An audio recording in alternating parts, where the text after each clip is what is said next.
just changing the subject slightly, what is this body of knowledge I've heard about, and why is it important? Well, a couple of years ago, when we started to really delve into this space, we started to really understand, well, our background is understanding how we develop skills in the nascent market. So we've done that in the digital space over the last 6 or 7 years. One thing that unified that space, we knew, right, was a common framework, something that people could talk about and really understand, when somebody talks about safety, well, what does that mean? So if we talk about in the digital space, if we talk about cybersecurity and we talk about, pen testing, for example, the different levels on pen testing, people are very clear on that because there's a framework there, right, which sort of unifies everything.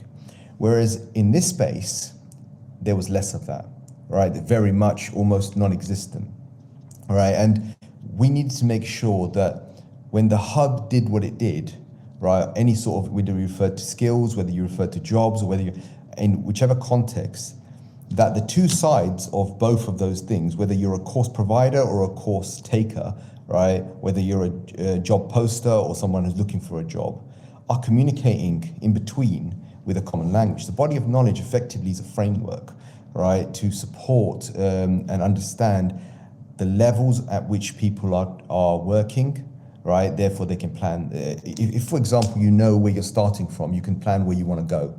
So if you've got a framework that allows you to understand that, okay, let's just say, for example, in embedded systems or motor design or vibration control, right? In the electrification field, I'm a complete novice. I've never done it before. I need to know where I'm going to start. But before I know where I'm going to start, I've got to be able to find it. I've got to be able to communicate what I'm looking for. And that's got to then be received on the other side to say, yes, we know what you're talking about. And it's just about having a common language. And that common terminology, yeah. That body of knowledge is what that is. If I'm writing a job description, that job description needs to have a very clear, what am I looking for as an employer? And that needs to be then reciprocated on the other side by the person looking for that job and saying, I understand exactly what you're looking for.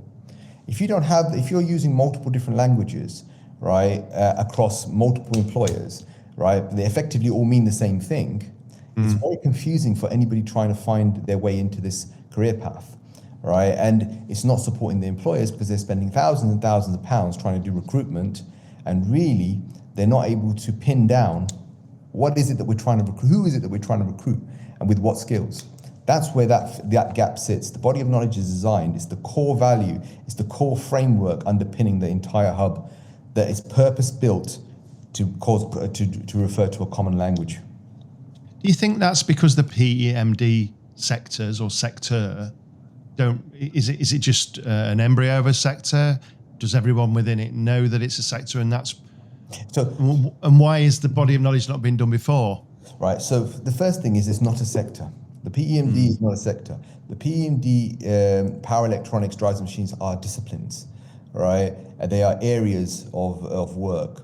The sectors that it affects, right, are the automotive sector or the rail sector. We refer to them as sector and collectively as an industrial environment, robotics or energy production.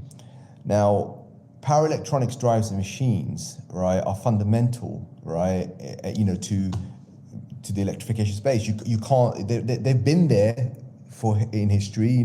Whether most of the robots in the factory are driven by motors or electrification. It's just that it's become more and more abundant now. It's needed more and more because of the way that our powertrains are working now, or transport sector is working now. With regards to the actual need for it, right? If I went to somebody and said, PEMD, they don't even know what PEMD is, right? So, how are we supposed to take responsibility as educators, for example, or training providers, if half of our students, or learners coming up, are electronics engineers, for example, do their degree in that field, right? It's broad enough that they can go out and find multiple jobs. Why come to something they have no idea even exists? So the awareness of that is important.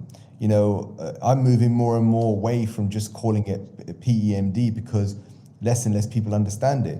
and the more important part here is to the overarching terminology, which people are getting more and more, which is electrification, effectively, and we've got a responsibility to communicate that out.